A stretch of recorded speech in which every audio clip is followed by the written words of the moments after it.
Hey people. So I decided I'm gonna read the story that I started a while back. Like 13 years old a while back.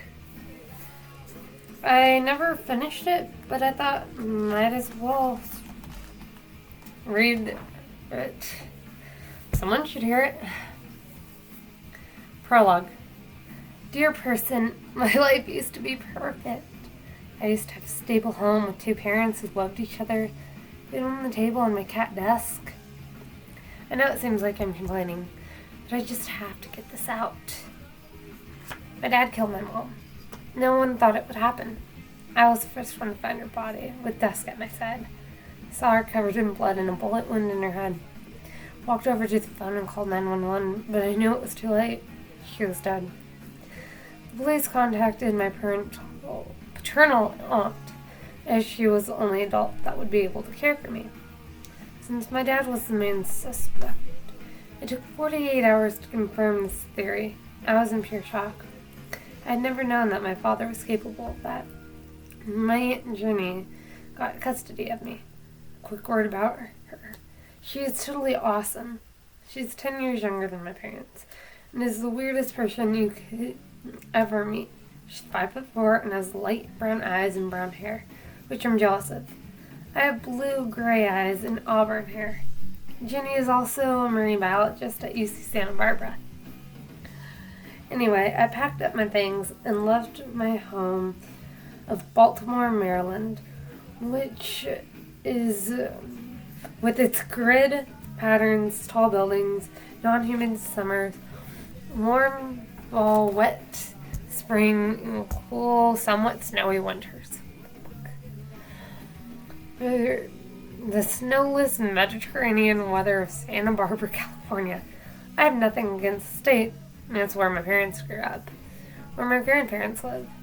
It's where all my aunts and uncles live, where Aunt Jenny lives. But it's not my home. It's not where I spent 11 years of my life. Excuse me. My home has buildings that are over 400 feet tall and is a mini America. My home is small, but it was home. My home had my calico cat, Dawn. It's dusk. Oops. My mom, my dad, and my friends, which I've written in quotes because I never had a true friend. I want to go back, but I know that I'd relive the memory of seeing my mom covered in blood every day. I'm adjusting to my new situation. I guess since I'm writing my whole life story to a total stranger, they want to know more about me. My name is Alexandra Lexi Artemisa. There's no way I'm telling you my last name. I recently turned 12. So yeah, I was born April 8th, 2001 in Los Angeles, California, but moved to Maryland by the time I was 1. My favorite color is blue because it's the color of the sky and ocean. The color has many good memories tied to it. I love reading. It takes me to another reality, one where anything could happen. I also enjoy the fact that you don't have to only live one life when you read. I love music even more. Music knows what you're feeling. It tells a story that you can relate to. I personally feel in control of my life when I play my guitar. I play things that reflect my mood. Recently, the tunes have been depressing. Pretty sure I'm annoying my aunt, but she doesn't say anything. I guess it's better than alternatives like cutting. I don't want to be like that. I want to stay strong. Alexandra, call me Lexi Artemisa. P.S. My email is lexmissaluna@gmail.com. Phone number is 805-732-5683. That's if you ever want to contact me. Lexi. I stood at the end of the pier.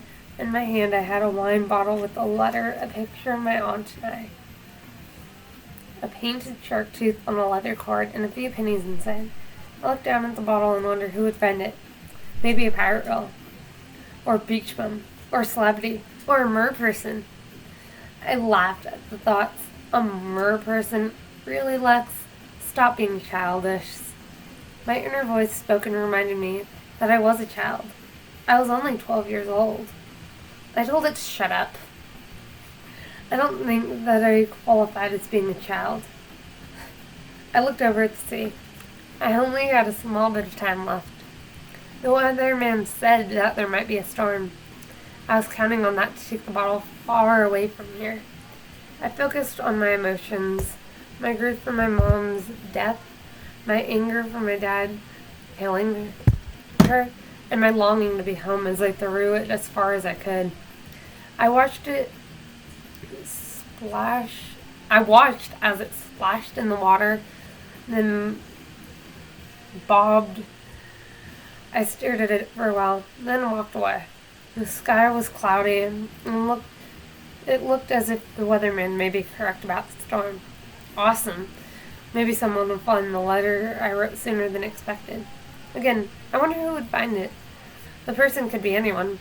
Knowing my luck, though, it wouldn't be anyone important. Maybe Elba will find it. Ha! Man, he or she will be so confused. I continued on my path to walk to Jenny's. I got out my phone and texted her that I'd be back soon. Right when I got here, Jenny got me a phone. She wanted me to be safe and able to contact people. Only a minute, she replied, "Okay, smiley face. Maybe a merman will find it." I chuckled. Only my aunt would reply like that. I continued to laugh as I walked to my new home. Just as the news predicted, there was a storm that brought the bottle out to sea, just waiting to be found. And that's the prologue. I will read more next video.